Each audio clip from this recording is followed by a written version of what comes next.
if you're looking for a good, like maybe you're not reading in the Bible right now and you're like, man, I'd love to just read some good stories. The first 6 chapters of Daniel are just some of the most amazing stories that are so relevant for today because they all revolve around this idea of the culture that was created there and how they were trying to force these 3 or 4 Hebrew young men into their culture. And that's where we live today. There is a culture around us. It's constantly trying to press us into it. And we have to decide, am I going to do what the world says to do, or am I going to do what God says to do? And they face some really hard situations, and they always do the right thing, and God always blesses it for them. So it's some stories. If you're looking for something to read, it's kind of exciting. You know, it's just good stuff. So I want to just step back and think about what we know about Daniel as a person. And I just want to, just a couple of things. He was preferred, right? The king liked him. He had been elevated into an administrator position to supervise the other high officers in the kingdom. And he was protecting the king's interests. And we hear from the story, and if you read it in the Bible, the king was actually going to place him over the whole kingdom. So he was going to be basically, I guess, the president under the king, or he was just going to administrate the whole kingdom. We also know that Daniel was pure, right? There was no fault found in him. He was always trustworthy. He was always responsible. He was always faithful. And as you read about Daniel, he's going to survive multiple world empires, and he never changes who he is. And so we know that he was preferred by the king. We also know that he was pure. But he was persecuted by the people who were around him, as Gerard said. They're looking to take him down.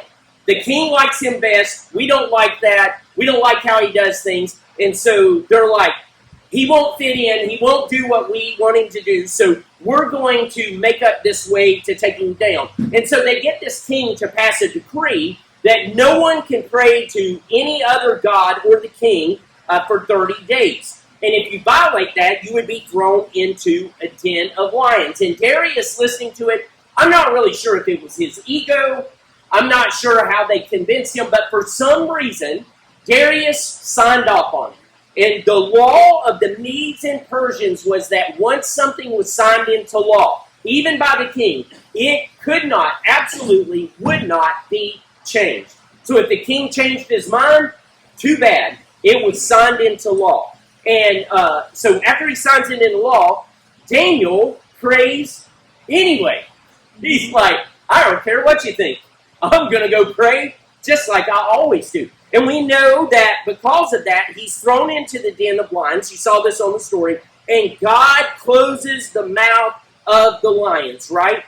He closes their mouth. I like to think they were like a bunch of kitty cats purring all up around him. Like, Daniel, don't lay on the hard floor. Let us lay down. You can lay on us, right? I don't know that for sure. All I know is God closes their mouths, and they do not attack Daniel. And then in the morning, the king, who's been up all night, he can't eat. You ever been there? So torn up about something. You can't eat. You can't sleep.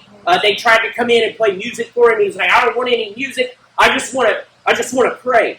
And then he runs to the den of lions in the morning, and he's overjoyed because Daniel has been delivered. Now, what they didn't say in the video was the king calls for all the guys who tricked him to sign the law, and he brings them and throws all them in the lion's den. And let's just say that because the lions didn't eat that night, they were really hungry. And not only that, they throw all their families in too.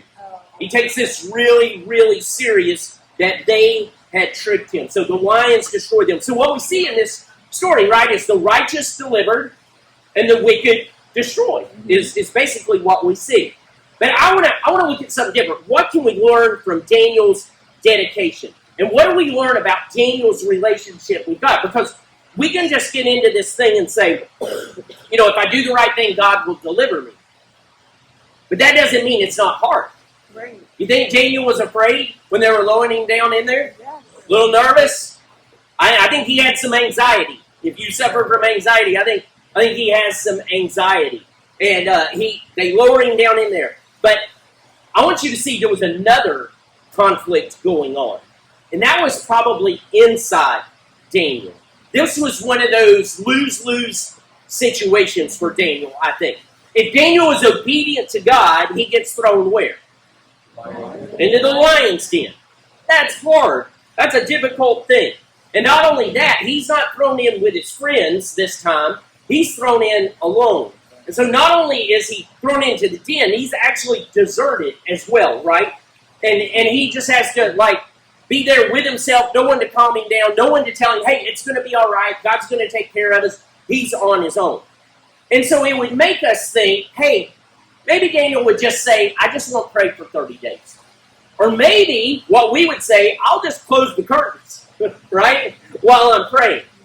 But if he had done that, if Daniel had been disobedient to God and not prayed, he would have been thrown into a different den of lions. And that would have been inside himself. I don't know if you guys struggle with this. I struggle with this sometimes. It's not the things that happen outside of me that really bother me, that really get me down, that really give me anxiety.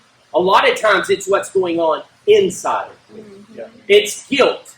It's shame, when I carry shame that I'm not supposed to. It's conviction about different things in my life. And I think Daniel was there. He was like, hey, if I pray, there's going to be a hard thing happen. I'm going to get thrown into the den of lions. But if I don't pray, I've got to live with me. Yeah. I've got to live with, I let God down. I got to live with, I mouse down. I wasn't strong enough. And I've been through a lot, and God's always come through. But in Daniel's defense, he had never been thrown in a den of lions. Yeah. Sounds like a horrible way to die. Mm-hmm. And I'm sure he was thinking about that. And so when we look at the outside, what's going on in the den, I think we need to see the inside too. That there was this conflict. Remember, just because it says Daniel was pure doesn't mean he was perfect. Mm-hmm. Right? So I think he had anxiety about this, and I think he's thinking through, but if I don't do what God has called me to do, I'm going to have to live with those lions in my life. Mm-hmm. And I think we should all think about that when the next time those situations pop up that I'm going to choose to do right or wrong. Hey, I can do the right thing and it might cost me. Somebody might take me down, Gerard. But if I do the wrong thing, I don't need them to take me down. I'll take me down myself. Yeah.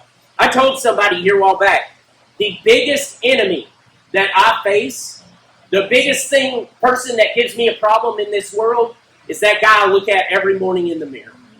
It's me. It's my decisions, and it's your decisions. And so that's what's going on internal. But let's look external for just a second. I've got one verse on the board here. Daniel chapter 6, verse number 10. Says this. When Daniel knew that the document had been signed, he went to his house where he had his windows in the upper chamber open towards Jerusalem. He got down on his knees 3 times a day and prayed and gave thanks before his God as he had done previously. Now, I just want to point out 4 things from this verse, or from 3 from this verse, 1 from another, that I think are interesting for us when it comes to really standing up for God. And maybe you write these down and remember this. Here's the first thing. I think standing for God requires us to be righteously rebellious. Yeah. Okay? When it comes to following God, rebellious is always a bad thing, right, Jody? Yeah, don't be rebellious. But I think in the culture that we live in, if you look at it from our culture, I need to be rebellious towards our culture. But it needs to be a righteous rebellion, okay? I remember one time where, this has been a long time ago, you guys might remember this, someone was standing against abortion and they firebombed the abortion clinic. That's not righteously rebellious. Yeah. Like, God didn't tell him to set the clinic on fire and to hurt people, okay? Abortion is wrong. We can have that discussion all day long, but we are called to be righteously rebellious. I love the beginning of the verse. It says, when Daniel knew that the document had been signed. It wasn't like he was unaware. He's like, oh, the king signed it, time to go pray. And he's like, I'm not going to bow down to this. I'm going to be rebellious against this decision that he has made. He wasn't ignorant of the law that had been signed. And that's like us. We just have to stand against this world culture and the things that it says are okay. Eli. The one thing about that is that, the king signed this decree in, tonight's Daniel going into this. He laid in bed and he prayed. Absolutely. So he was going against his word. Yeah, absolutely. Even the king knew it was wrong, right? He just got, I guess, tricked into it. However they did that, I'm not really sure. And so if you're going to stand for God, and if I'm going to stand for God, right, I'm going to have to be a little bit rebellious, or not, as in Romans 12:1 says, not conform to this world, or 12:2. I can't let it press me in the moment. I'm going to have to stand up and say, nope, not going to do that. We're going to call right, and we're going to call wrong, wrong. There is none of this, well, it can be right for you and wrong for... No. If God says it, it's right. And if God says it, it's wrong. That's just the way it happens. And so, standing for God, if you're going to stand for God, like Daniel did, it's going to require you to know the law has been signed. Say, nope, it's not going to change anything for me. Right? Righteously rebellious. Here's the second thing. Standing for God can be risky. It says he went home, he opened the windows toward Jerusalem like he had done previously. He could have kept his drapes full. He could have went into another room. He could have done all of those things. But he didn't. He said, I'm going to do what I've always done. If you're going to stand up for God and I'm going to stand up for God, we all know that can be risky sometimes. Like, there's the time when I'm righteously rebellious. Like, no, the culture says this. Absolutely not. But there's other times in my life as you're interacting with people and I'm interacting with people that I have to take this risk and say, hey, this is the thing, or that's the thing, or, God says this. And they might reject us because of that, right? You guys feeling what I'm talking about? Yeah. If I'm standing up for what's right, they may not like that. Right. But I have the choice that Daniel had. I can go into the lion's den of their rejection of me, or I can go into the lion's den of, man, I should have said what was right all along. I should have stood up for the truth, and now I have to deal with it. And that's a risk that you and I always have to take when it comes to standing up for God. Here's the third thing, all right? So he went into his house where he had the windows in the upper chamber open towards Jerusalem, and he got down on his knees 3 times a day and prayed and gave thanks before his God as he had done previously. You know that standing for God can sometimes be uncomfortable? Right? I remember, I guess it's the best, when I started getting old, right? And you get on your knees to pray, right? And you can't get back up. Because either your legs go to sleep or your knees just hurt so bad. And you're like, maybe I'll move to the prone position, right? Right? And then you fall asleep and you're like, okay, that didn't work. All right? Getting on your knees and staying on your knees, I'm not saying you shouldn't. That's a great thing to do. By the way, let me just throw this in there. The posture physically for prayer that you should take is the one that affects your heart to be submissive and obedient to God. That could be standing up. That could be laying down. That could be on your knees. There's not a specific posture physically that you have to take in order to pray. But what we find is, for Daniel, he did the uncomfortable thing of getting on his knees. How many times a day? 3. 3 times a day. Probably morning, noon, and night, right? He's on his knees before God. And this wasn't like hey, God, I'm desperate. No. Things are bad. I need you to come through. It said as he had done previously. This is the norm, as Taylor was saying. I do it so much, it's just become the thing that I do. And that's what Daniel was doing. And so he gives thanks. This is interesting, right? It says he got on his knees 3 times a day and prayed and gave thanks. Here he is, being told he can't pray. And if he gets caught praying, he's been thrown into the lion's den. And his response is to thank God. Just the whole situation, not just being on his knees. The whole situation is an uncomfortable situation. And standing up for God sometimes requires us to be righteously rebellious. Standing up for God sometimes can be risky. Standing up for God sometimes can be very uncomfortable, right? It can be very uncomfortable when the crowd's going one way and we're going the other way. It's much like being on a crowded sidewalk and everybody's going one way and you're trying to go the other way. Yeah. It's an uncomfortable situation. William? I don't think it's as risky and uncomfortable as living without God. Yeah. Yeah? Yeah. Yeah. So it's a perspective, right? Yeah. Like, it depends what you went through before and what life was like living without God. You may find that, hey, this is cool, right? This is good. I will say, I think, William, I think the longer we're away from that old life, we tend to get a little apathetic, a little complacent, a little lazy, and maybe we're just not as hot, we're not as wound up, not as fervent for Jesus as we should be. And this doesn't mean that every time you stand up for God, it'll be this way. But sometimes it might. Yeah. James? You said that he gave thanks, and I think that praying 3 times a day, he was doing what Romans 12:2 says, renewing his mind, which brought him to the point of feeling grateful. All the time. All the Yeah. time. Yeah, absolutely. Absolutely. So what happens in this? We know that he goes into the den of lions and he's rescued, right? God protects Daniel. We know that. Okay? But there's something else that happens because he stands up for God. Verses 25 through 28. This is after he comes out of the lion's den, all the other people are put to death that got him into this situation. It says, Then King Darius wrote to all the peoples, nations, and languages that dwell in all the earth.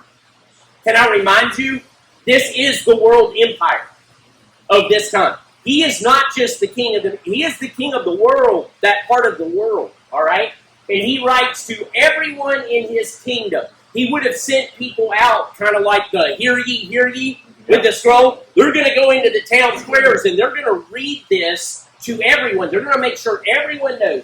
To all the peoples, nations, and languages that dwell in all the earth. Here's what he says. Peace be multiplied to you. I make a decree. So he's like signing a law again, right? That in all my royal dominion, people are to tremble and fear before the God of Daniel. Not just God, or a God, but the God of Daniel, this specific God. He goes on to say, For he is the living God, enduring forever. His kingdom shall never be destroyed, and his dominion shall be to the end. He delivers and rescues. He works signs and wonders in heaven and on earth. He who has saved Daniel from the power of the lions. So this Daniel prospered during the reign of Darius and the reign of Cyrus the Persian. So what is Darius saying here? That everyone should believe in Daniel's God. Everyone should believe in Daniel's God, right? Yeah. That's pretty amazing. The king is like, everyone is required to tremble before him. Because he is the true God. He is the God that rescues. No other God does this in all of everything. I think Darius put his trust in who Daniel's God was. And by the way, people are watching how we deal with these uncomfortable situations, right? When everything's going good, the God of our life might not be as impressive to people watching as when things are going bad. And they see how we put our trust in God. Amen. And so what does God do? He protects Daniel. He prospers Daniel, right? Daniel is promoted again, right? Standing for God is rewarding.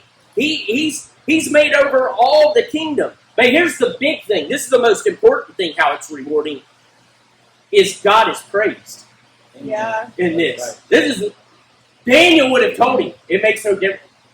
I'm expendable, man. It makes no difference for me. You don't need to be looking at me.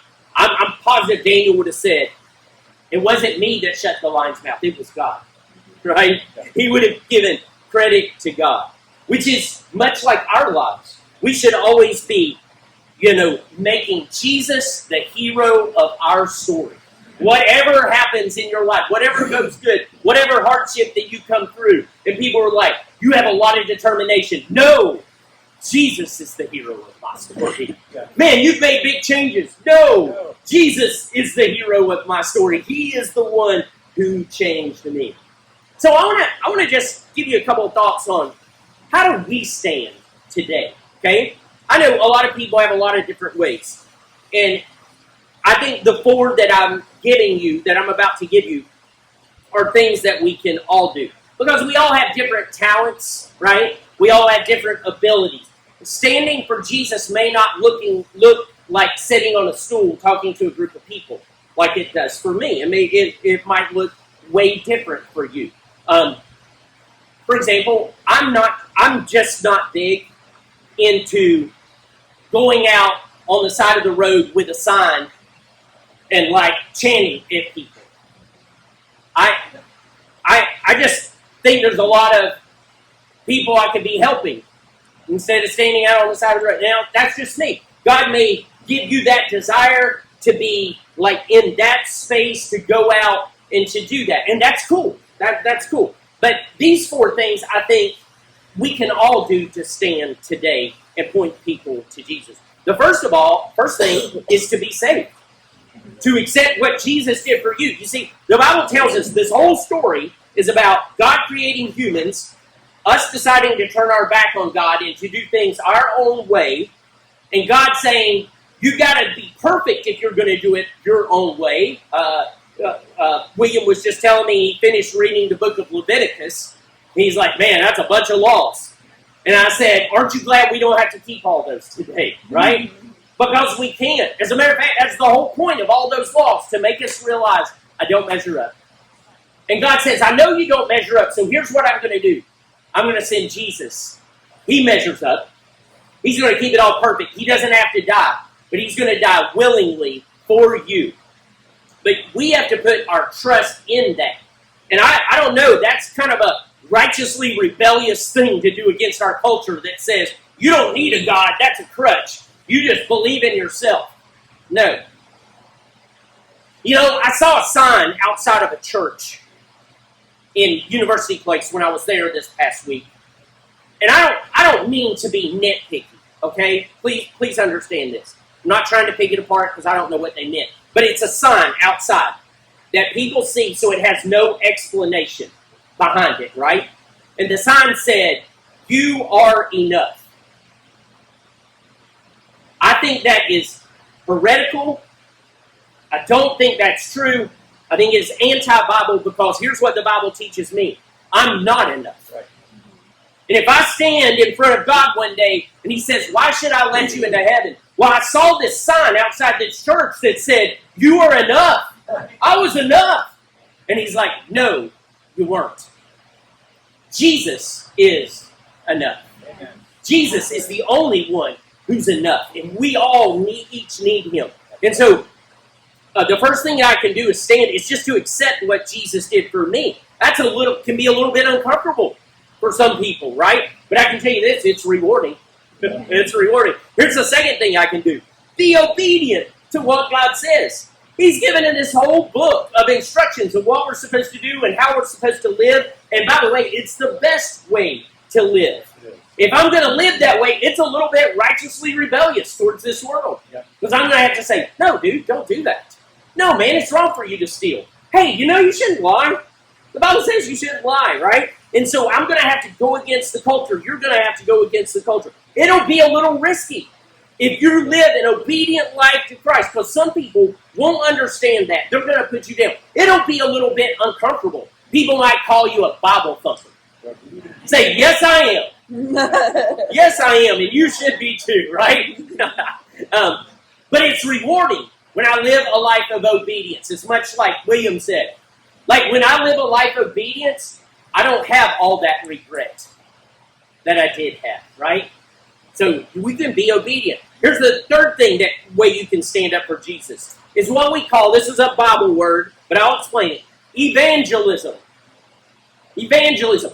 That means the word euangelio in the Greek means to make a proclamation. I can tell other people about Jesus. You know, the magician's Penn and Teller? Yeah, which one's the one that talks? Penn, right? There's a video online of him talking about if you know Jesus and that's true and you don't tell people, you're like a terrible person. He said that's like seeing, he's an agnostic or an atheist. He said that's like seeing someone about to step out in front of a dump truck and get run over, and you don't say anything. He said if that's true, if this whole idea of if you don't put your faith in Jesus, you're going to hell is true, and you as a Christian don't tell anybody, like you're terrible. Yeah. And he's right. Because I know if anyone in this room had the cure for cancer, if you had the cure for cancer, you know what I hope you would do? I hope you just go to the cancer ward Yeah. and start giving it to people. They'd throw you out, but Yeah. that's another whole thing. You guys know what I'm saying? You wouldn't keep it to yourself and say, I know how to cure cancer, but I'm not telling anybody. Right. Right? We would all think you're a horrible person Yeah. if you did that. We have the thing that not cures a disease. It cures all of our disease. Yes. It sets us free. It gives us eternal life. Amen. But if you're going to go and tell people, you're going to have to, once again, be a little bit rebellious. It's going to be risky, and it's probably going to be uncomfortable. Someone might ask you a question that you don't know the answer to. Can I tell you how to respond? I don't know. But I'll go try to find out. It's simple, right? As a matter of fact, when we try to act like we know it and we really don't, they figure it out. Oh, yeah. And they know we were not being honest with them. All right? And so we need to be a little bit uncomfortable in that, and it's rewarding. And it's great. Yeah. All right? So that's 3. Salvation, obedience, evangelism. Here's the 4th one. What we're going to see today. Yeah. Baptism. Okay? Let me start with the uncomfortable part. I don't think I've ever met any woman that's like, I got my hair looking nice, and I want to go in front of a group of people and let you dunk me underwater and come back up, right? That's usually not a normal thing. We guys, whatever. We don't seem to mind quite as much. Baptism is a little bit uncomfortable. It's a little bit like righteously rebellious against the culture. You're putting yourself a little bit at risk, but it's rewarding because we're being obedient to God and what He said to do. Now,